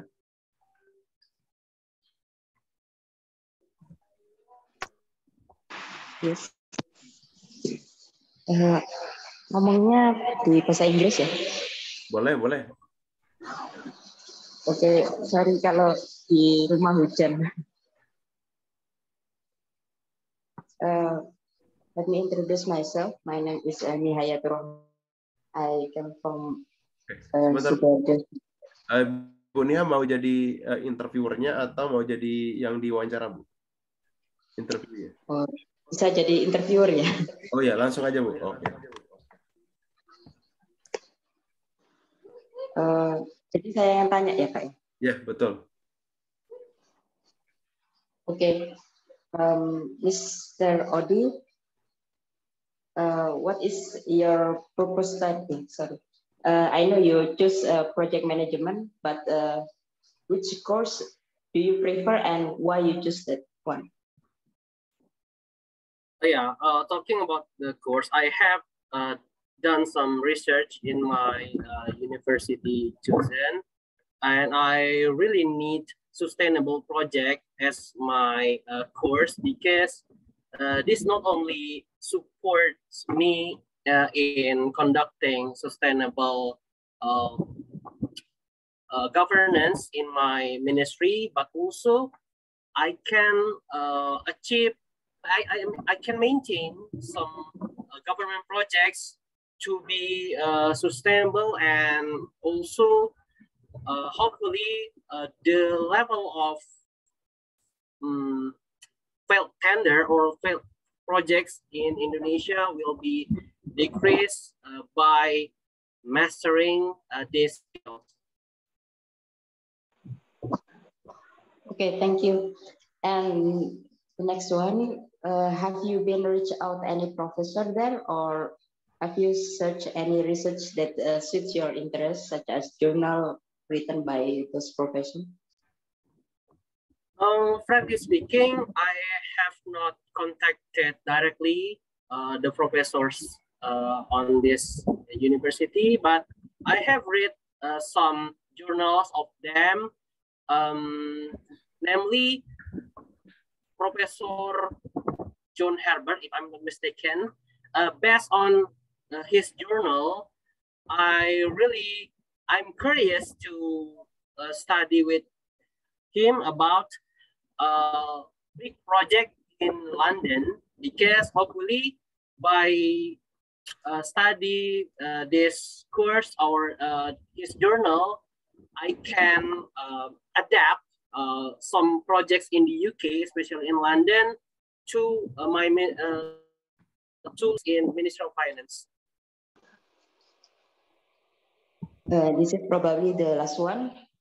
How you can contribute to Indonesia after you graduate, or how you can apply your skill and knowledge from Sussex University and those courses?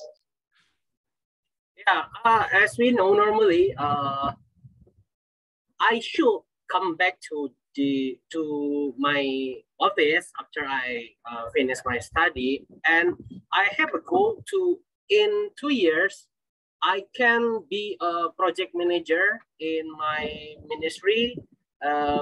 Maybe I can start from the small project, because as we know, in governance or in government environment, we have some stages to be the top leader, but I will make sure that by this master degree, I can support myself to be a skillful project manager in Ministry of Finance in future. Okay. Pak Rizal, do you have a question?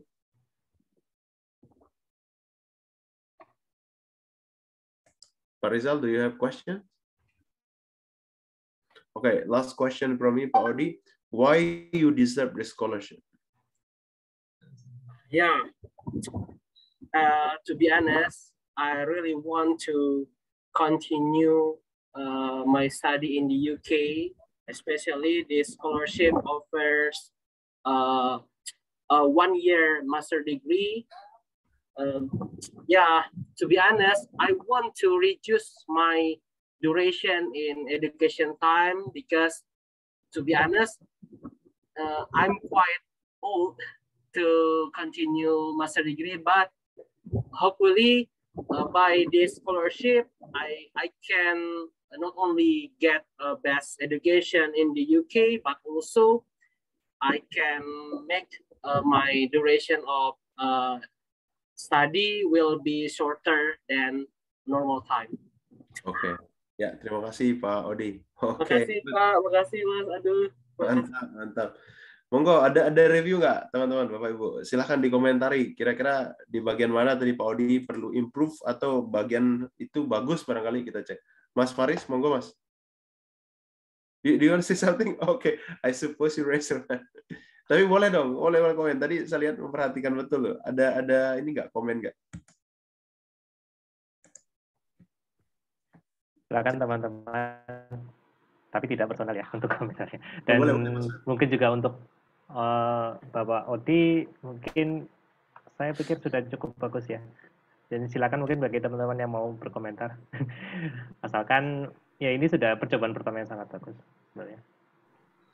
Silakan bagi teman-teman yang lain kalau mau berkomentar. Pak Rizal. Saya beri masukan boleh nggak? Oh, Faris. Iya silakan Pak Rizal. Oke, terima kasih moderator. Saya tadi menyimak apa yang disampaikan oleh Mas atau Bang ini, Bang Odi. Jadi terkait jawabannya terlalu normatif sih memang. Kayak perlu dielaborasi. Contoh yang pertama tadi pertanyaan simpel sederhana tapi apa ya? Buat kesan pertama itu membuat kita terpukau lah. Tadi pertanyaannya perkenalan kayaknya datar sekali. Pertanyaan interviewer pertama itu tentang silakan perkenalan diri Anda, nama ini. Jadi di perkenalan itu usahakan ada beberapa poin, misalkan nama, kemudian dijelaskan backgroundnya asal dari mana, tadi sudah disebut sih. Kemudian kerjaan posisi apa, dan rencana kedepannya mau apa, dan apa tanggung jawabnya. Mungkin hanya 2 atau 3 kalimat. 2 sampai 3 menit di mukadimah perkenalan itu. Jadi usahakan sebaik mungkin memberikan kesan yang baik. Jadi sudah, kalau terlalu banyak juga kurang bagus, tapi kalau terlalu sedikit juga kurang bagus. Amannya itu kayak tadi esensi dari perkenalan itu. Terus yang tadi kenapa harus mendapatkan beasiswa ya? Itu kayak to be honest, karena ini kita nggak tahu interviewer itu akan ini honest atau enggak sih? Karena tes kejujuran itu kayak gimana ya? Kembali ke jati diri teman-teman sendiri, dan itu tolak ukurnya sangat apa ya, subjektif banget. Jadi kalau saya alasan kenapa harus daftar beasiswa ini ya, mungkin kalau di misal umur atau apalah itu kayaknya jangan sampai disebut itu kayaknya bukan akademis banget, karena ini kan kita konteksnya akademik. Jadi teman-teman usahakan berikan dengan cara yang lugas, disampaikan dengan data-data yang ada. Yang terpenting adalah tahu beasiswa apa yang akan dicari, dan yang terpenting itu adalah apa yang pemberi beasiswa itu kan nggak muluk-muluk. Apa sih, kalau LPDP kan jelas akan kembali ke daerah atau ke negara setelah studi. Jadi harus tahu dulu apa sih tujuan dari pemberi beasiswa itu memberikan kita beasiswa. Jangan sampai nanti nggak tahu tuh beasiswa ini mau kemana, apa yang ditargetkan. Jadi biar tertata. Mungkin itu saja lah. Nanti kita lanjutkan di pas real simulasi. Sampai ketemu. Terima kasih Pak Rizal. Ya. Oke. Saya masuk sedikit ya, Pak Odi tadi perkenalannya Pak Odi, kenapa harus ada pertanyaan kedua? Karena saya belum mendapatkan siapa nih Pak Odi di pertanyaan pertama gitu. Jadi muncul pertanyaan kedua yang harusnya tidak perlu saya tanyakan tadi. Apa deskripsi pekerjaannya setiap hari, Pak?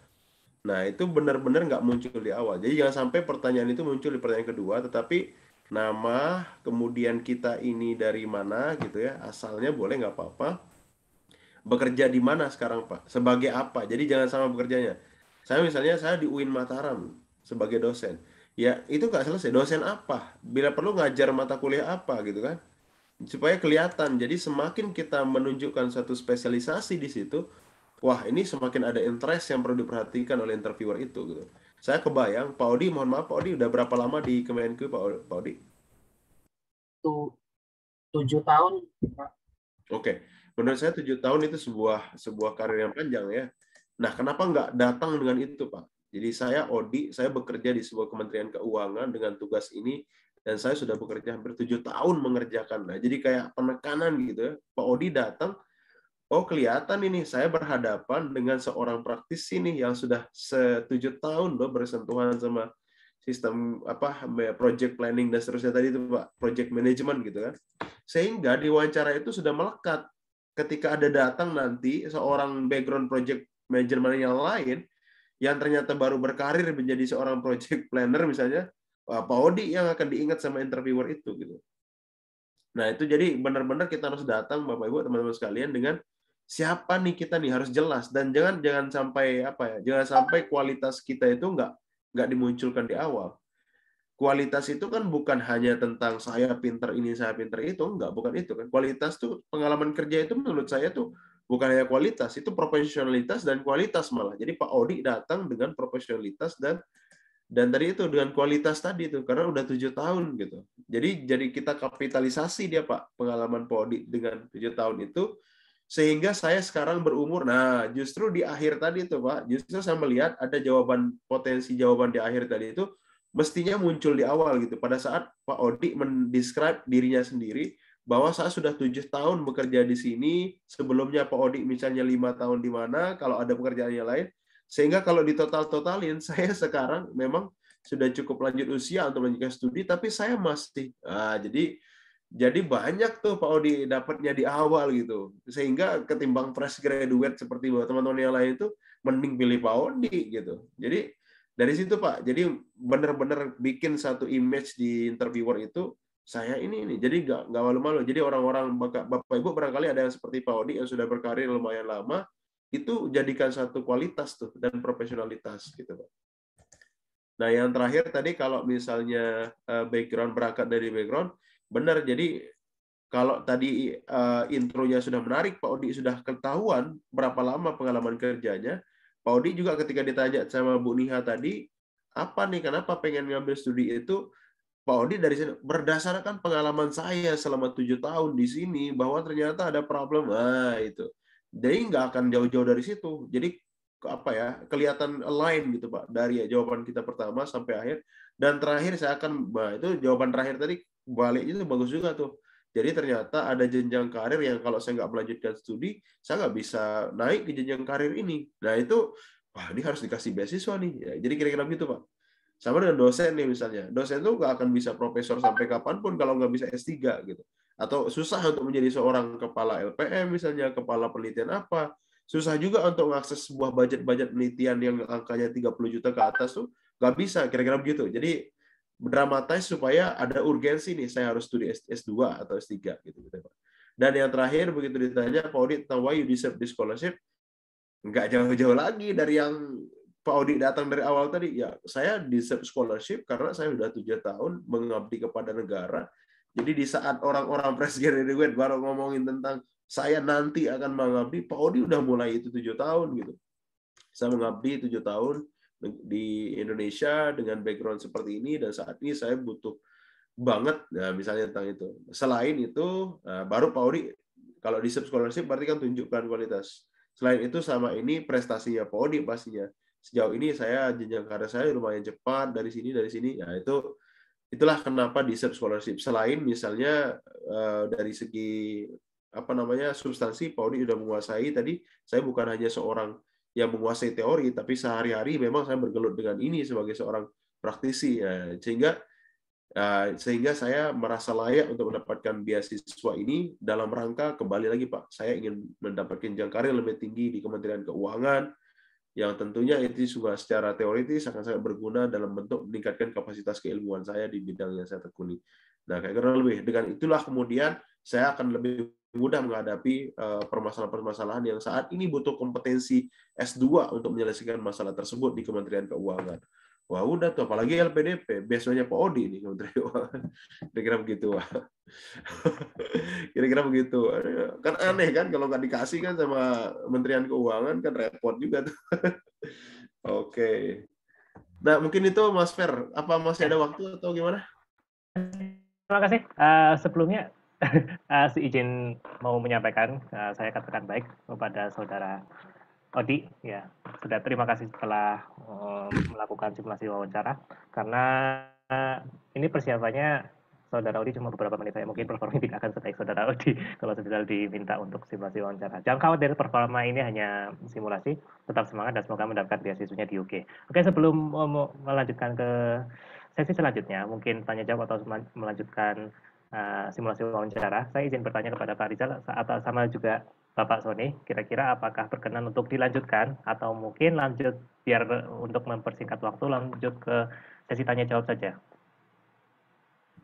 Oke, kayaknya sesi tanya jawab sudah enggak ini ya, enggak ada kayaknya. Yang dalam negeri coba pasang sekali, bisa nggak? Kenapa? Yang dalam negeri kita uji coba sekali, masih ada waktu kok. Boleh kalau ada. Tadi tapi Mas Faris sudah propose tuh, Mas Faris tadi nggak apa-apa, LN. Oke, baik. Silakan, Saudara. Atau ada yang dalam negeri, Bapak dalam negeri aja biar ini. Kayaknya. Dalam negeri, baik.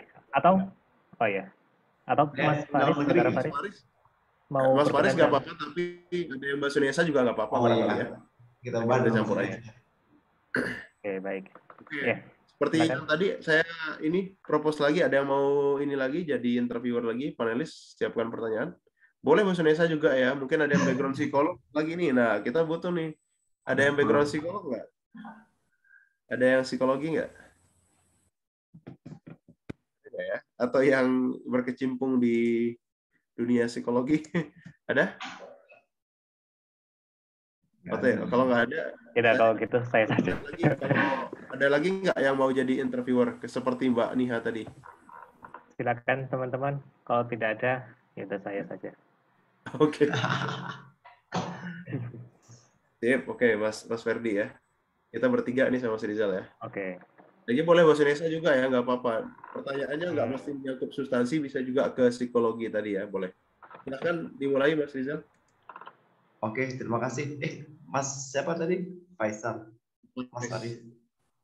Oke, terima kasih atas waktunya dan saya ucapkan selamat datang di seleksi beasiswa LPDP. Silakan perkenalkan diri Anda. Thank you. My name is Faris. Okay, thank you. My name is Faris. I work as an analyst in Laboratory of Animal Health and Veterinary Public Health in Islamabad. So naturally, I deal with a lot of sample regarding to food hygiene, especially, and I have the privilege to be able to hold information, education, and communication program in Islamabad to educate the people about the healthy food and what to choose for their foods, which one is healthy, which one is not. And on top of that, I also work as a volunteer in community health center, Posyandu in Bahasa Indonesia. So I work as a technical specialist. I work to educate the people. So there's definitely an intersection between what I work, what I do at work and what I do at my voluntary work. I tend to tell the mothers which food that they should give to their children, which food that they should choose during their pregnancy. And since I work a lot in the health promotion side of things, I definitely realized that in Indonesia, in Islamabad especially, and Indonesia in general, we definitely need a more holistic health promotion because there is this certain level of hesitancy when it comes to when it comes to health education, and there is no locally relevant health promotion program in Indonesia, and therefore I want to pursue a master in public health into universities. The first one is Columbia University, Columbia Mailman School of Public Health, and Imperial College London. Okay, I think it's very interesting because you want to continue study in Columbia for MPH, Master Public Health. Why you choose this university for your master degree? my first choice is Columbia University, and the second choice is Imperial. Both of them have almost the same structure. But the difference is that Columbia University offer sort of internship program on the last semester, and they have the same structure. They focus more on the health promotion. They focus on the intervention and the social and the education and the social background of the people. So the syllabus really hone in and really focus on how to create a health promotion program that is relevant to specific society or specific community, be it indigenous community or be it in the community in rural area. And I think Columbia and United States and UK, they have really interesting health promotion program, the government, I mean. And I really want to learn from, not only from the university, but also from the government, and how they create really stellar and impressive health promotion. Okay, the last question from me. What makes you different from the other applicants, especially in the LPDP scholarship? What makes me different? That's a very loaded question, actually. What makes me different is that beside my work and beside my voluntary my social engagement, I also work as an individual researcher. So I have several works. And published work to really analyze the local values, especially Sasak, indigenous Sasak local values, on how the indigenous knowledge in Lombok can create a robust health promotion program. And from those research that I have done, I definitely have the advantage because of course I'm going to go back to Indonesia, to Lombok especially. Because of that, I know exactly the target of the project that I'm going of the project, the health promotion project. That's definitely my strength. Okay, we'll continue, Mr. San. Ya, Mas. Saya dulu. Okay. First question. What is your research purpose and why you say that your proposal is deserved to be your thesis? Would you please repeat your question? Okay. Can you hear me? Yeah, I can. Okay. Okay. What is your research purpose and why you say that your proposal is deserved to be your thesis?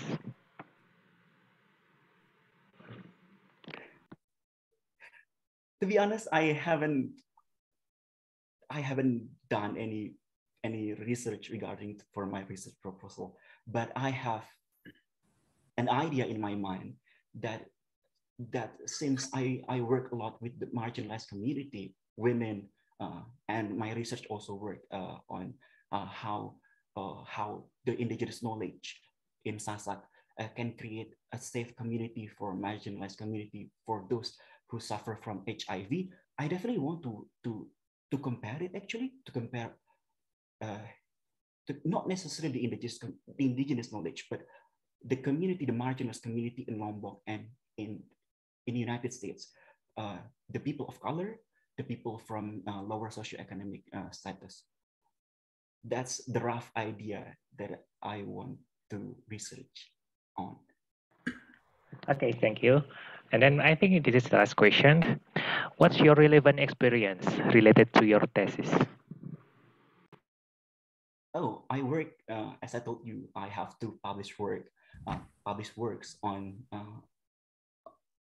creating locally relevant health promotion. The first one is, if you know Bestiru in Sasak, I work on that, on how it creates a safe haven, quote unquote, safe haven for people living with HIV/AIDS, especially aging people living with HIV/AIDS. And on my second published work, I did a study on how HIV, on the perception of indigenous women, Sasak indigenous women, about the outreach program, because the government they have outreach program for HIV and hepatitis, but from the findings that we have discovered, we know that those government outreach program, they lack in the locally relevant side of things. So most of the audience, the targets, they don't really get what they want. So there is actually the margin on why I want to pursue health promotion, Master of Public Health, especially in health promotion. Okay, thank you. Hey, ya, Mas Faris, saya mau bertanya, Mas, tadi berarti pengen fokusnya studinya ke HIV ya? Iya. Oke. Sementara Mas Faris tadi menyampaikan di awal kan terlibat juga sebagai aktivis di Posyandu ya. Apa di Posyandu bukannya berkaitan sama gizi and things, tapi tidak pernah saya mendengarkan ada Posyandu yang menginvestigate HIV case misalnya, atau bagaimana? Atau mungkin Mas Faris punya inovasi tersendiri terkait dengan Posyandu terpadu biasanya? Saya akan jawab dengan bahasa Indonesia. Jadi pada saat saya bekerja di pekerjaan saya, karena saya bekerja di Information Education dan Communication Outreach Program untuk kesehatan masyarakat veteriner, untuk utamanya pangan asal hewan, dan saya bekerja dan saya volunteer di Community Health Center itu, karena saya melihat bahwa ada kesenjangan di situ antara bagaimana biasanya pemerintah itu melakukan outreach program untuk mengenai promosi kesehatan gitu. Dan biasanya apa yang dilakukan oleh pemerintah itu, program pemerintah itu tidak locally relevant gitu. Sementara kita tahu bahwa saya akan quote satu perkataan dari Sir Michael Marmot. Beliau bilang bahwa just because you understand medicine doesn't mean you understand health. To understand health, you have to understand the society. Dan dari situ, setelah saya bekerja di situ, saya menyadari bahwa ternyata saya harus tweak itu, saya harus tweak, saya harus modify, adaptasi apa yang normal dilakukan sama pemerintah ke target saya gitu loh. Dan di situ saya merasakan ternyata bahwa saya butuh locally relevant, saya belajar di situ tentang values, utamanya indigenous values dari orang-orang Sasak dan lain sebagainya. Nah, itu jembatan dari sana itu saya tahu ternyata ada indigenous values di orang-orang Sasak. Dan dari saya ngobrol-ngobrol dengan teman-teman saya dan lain sebagainya, ternyata indigenous values itu dipakai di salah satu NGO gitu. Bukan NGO sebenarnya, lebih ke perseorangan orang yang menggunakan indigenous values itu. Dan akhirnya saya riset di bagaimana indigenous values itu bisa digunakan untuk outreach program untuk HIV gitu. Dan bagaimana sebenarnya persepsi orang-orang, karena kan orang-orang yang masyarakat adat Sasak itu rata-rata tinggal di rural area ya. Saya sendiri saya tidak bisa bahasa Sasak. Meskipun saya tidak bisa bahasa Sasak. Dan di situ saya sadar bahwa ternyata butuh hal yang lokal relevan itu. Di situ saya sadar bahwa ternyata butuh program yang locally relevant itu. Saya sampai di situ, saya masuk sampai di situ. Nah, berarti Mas Faris luar biasa nih, pengen mengangkat local wisdom gitu ya, sebagai salah satu treatment program barangkali, atau sebagai salah satu media, atau mungkin ya media komunikasi lah ya, sehingga lebih cepat, lebih tepat untuk mengedukasinya. Pertanyaan terakhir saya, ini kelihatannya Mas Faris sudah sangat menguasai betul ya bidang yang ditekuni, bahkan sudah mulai berkecimpung pada bidang tersebut. Bahkan sudah menemukan finding solusi sebenarnya dari masalah yang dihadapi, yaitu local wisdom tadi. Lalu kenapa Mas Faris harus studi S2? Ini kan sudah, saya pikir dengan studi S1 juga sudah cukup nih. Mas Faris sudah melakukan banyak publikasi, sudah menemukan satu ya treatment tadi itu, local treatment itu luar biasa sekali tuh. Sepertinya sudah nggak ada urgensinya lagi Mas Faris untuk S2 karena sudah menemukan problem solving tadi. Dan kalau konteksnya mungkin S2 ke luar negeri, mereka kan lebih kepada konteks urban ya, urban health treatment barangkali. Tapi Mas Faris kan lebih ke local treatment. Kenapa nggak misalnya ke dalam negeri kalau misalnya pengen S2? Oh, sebenarnya saya masih merasa bahwa saya kekurangan ya, Bapak ya. Karena pertama tujuan saya itu adalah saya ingin kerja di NGO, dan NGO itu memang sebenarnya sangat mengharuskan kita punya gelar kesehatan masyarakat, at least sarjana kesehatan masyarakat. Dan saya background saya bukan sarjana kesehatan masyarakat gitu. Dan target NGO saya di mana saya merasa bahwa saya bisa berimbas besar dan memiliki values yang sama dan tujuan yang sama, itu mengharuskan saya untuk memiliki Master in Public Health gitu. Dan sebenarnya kalau dibilang untuk punya knowledge yang sudah adequate, no, I'm far from that gitu. Karena saya sendiri masih harus banyak belajar gitu. Banyak hal yang saya harus pelajari utamanya terkait dengan domain dan fondasi untuk membuat outreach program yang efektif itu saya masih belum tahu sebenarnya. Dan saya sudah belajar dari online book dan lain sebagainya, tapi saya jujur masih kurang mengerti, dan saya butuh degree-nya, dan kedua saya butuh orang yang to look up to, profesornya dan lain sebagainya, dan dan komparasinya gitu. Menurut saya butuh komparasi itu, dan itu yang kenapa saya kejar di tadi Columbia Mailman sama Imperial itu, karena program silabusnya iya, kemudian dari segi programnya mereka juga banyak melakukan hal itu. Oke, terima kasih Mas Faris, thank you, great ya, terima kasih. Ada komen rekan-rekan? Ini semakin larut nih kalau Mas Faris nih, pasti akan panjang nih ya. Jadi kira-kira beginilah wawancara itu ya Bapak Ibu rekan-rekan sekalian.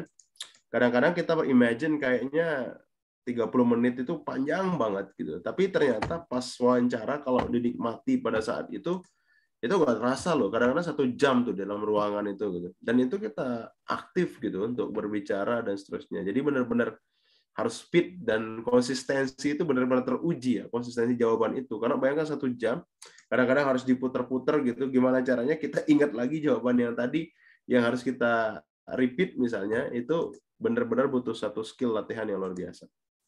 Ya, ada komen yang lain, Bapak Ibu, rekan-rekan? Masukan untuk Mas Faris? Mas Ferdi atau Mas Rizal boleh ada kalau ada komen? Enggak kok. Saya sangat-sangat mengapresiasi. Saya cuma nampung bertanya. Sebenarnya kalau dari saya pribadi gini sih, kenapa saya memang mempertanyakan 2 tadi. Ini juga mungkin berkaitan untuk menjaga kalau di forum ini nggak ada pertanyaan. Saya tadi sebenarnya juga mau bertanya sebenarnya ke Bapak Sony itu mengenai kalau kayak pertanyaan yang berkaitan dengan studi tentang course-nya. Itu beneran terjadi gitu, karena teman saya itu apply di Korea dan ternyata mendapatkan pertanyaan-pertanyaan seputar riset, seputar materinya, yang itu sangat-sangat susah. Bahkan seorang mahasiswa kumlot sekalipun, teman saya kumlot itu ya, dia kesusahan gitu, gak pernah mendapatkan materi itu. Persiapannya itu juga kayak harus ngerti, padahal kayak setidaknya ngerti dasarnya di situ. Nah, makanya tadi memang saya ngarahnya pertanyaannya lebih ke proposal risetnya bagaimana, apakah memang itu layak dijadikan tesis atau tidak gitu, dan bagaimana pengalamannya. Itu sih. Dan tapi secara performa Saudara Faris sangat-sangat luar biasa ya, sudah menguasai panggung. Cuma memang mungkin kalau sedikit komen agak muter agak muter-muter. Maksudnya agak berbelit-belit itu. To the point aja sebenarnya mungkin mungkin dibuat kayak deduktif aja, kayak misal ya saya seperti ini, terus ada penjelasannya, dan ya gitu. Akhirnya jadi wawancaranya cukup panjang gitu. Ya tapi nggak apa-apa sih. Ya, oke, thank you Mas Ferdi. Mas Rizal? Mungkin sedikit aja ya. Intinya kalau wawancara itu kasih pernyataan atau misal ada kejelasan ini, kasih data permasalahan dengan apa yang pernah kita alami biar lebih kelihatan langsung mengena. Tapi kalau masih mengawang-awang tuh langsung to the point kalau saranku sih. Jadi teringat kayak kita apa namanya speaking IELTS ya. Jadi jawab dulu biar tadi tidak kena blunder. Kita itu saking banyak idenya, biar pemikiran kita ini mau dimasukkan, ini dimasukkan. Padahal kita punya waktu, padahal pertanyaan besarnya itu kan tentang A misalnya. Tetapi saking banyak ide di kepala kita, semuanya kita curahkan sehingga dia tidak menjawab pertanyaan itu. Dan kalau nanti itu dijawab lagi masa ditanya lagi di pertanyaan selanjutnya, berarti itu ada satu yang tidak clear di jawaban yang tadi. Itulah kenapa biasanya interviewer itu meng-cross check apa yang kita ucapkan, biar dia tidak terlalu biut. Tiba-tiba nanti mungkin ada di kamu tuh nyocok ke dalam negeri, kenapa enggak? Kamu nggak nyocok ke luar negeri nih, tiba-tiba kamu harus keluar ke dalam negeri. Gimana tuh rasionalisasinya? Jadi kalau saya sarankan mungkin langsung jawab dulu ke topik pertanyaannya daripada nanti tidak menjawab esensi pertanyaan itu. Saking banyak pertanyaan, saking banyak ide di kepala itu nggak menjawab. Dan itu saya juga pernah mengalami itu. Dulu saya ketika apply PDP juga ditanya tentang proposal riset misalkan, itu harus jelas clear-nya di mana. Saking banyak saya tulis itu. Tapi karena memang dulu itu saya kurang persiapan sih. Tapi enaknya teman-teman sekarang itu bisa online untuk interview, itu salah satu kemudahannya daripada kita harus tegang nih di depan, kelihatan sekali nih muka interviewer ngebantai kita, mimik mukanya. Kalau sekarang online kan hanya sekedar online, gimana pun sekedar marah-marahnya atau gimana pun enggak masalah, tapi ini real kita offline, jadi kita harus datang ke Bali, interview di gedung keuangan, harus interviewernya 3, kalau sekarang cuma 2, saya dulu 4 interviewernya. Maksud saya 3 orang akademik, 1 orang itu bidang wawasan PPKN lah itu, BPIP. Nah, jadi teman-teman itu termasuk bersyukur sekarang karena ada salah satu kemudahan dari pemerintah dan bersyukur juga ada COVID ini, teman-teman nggak langsung menghabisin biaya dan waktu, bagaimana suka dukanya menghadapi interviewer secara langsung. Nah, termasuk besok simulasi kita online juga. Intinya kita berharap. Jadi seperti katanya tadi, jadi sekolah beasiswa karena ini juga awal atau pertama, jadi belum ada kesiapan dan bagaimana untuk menjawabnya. Jadi wajar lah hasil seperti ini. Tapi kalau sudah kedua dan ketiga, dan di antara yang hadir ini ada salah satu juga mentor yang aktif untuk interview itu sampai 3, harus gimana awalnya dari nggak tahu bagaimana harus menjawab, setelah simulasi kedua dan ketiga, dan alhamdulillah sekarang dia menjadi mentor dan pastinya sudah mendapatkan beasiswa. Saya ucapkan, jadi silahkan teman-teman berproses di sekolah beasiswa ini, karena hajatan kami tidak lain dan tidak bukan mengantarkan teman-teman untuk menggapai mimpi dengan beasiswa. Itu aja Pak Son. Ya, terima kasih Pak Rizal. Saya sedikit ya, barangkali ini sebuah closing statement, ternyata sudah lewat jamnya ya, Mas Ferdi, sorry.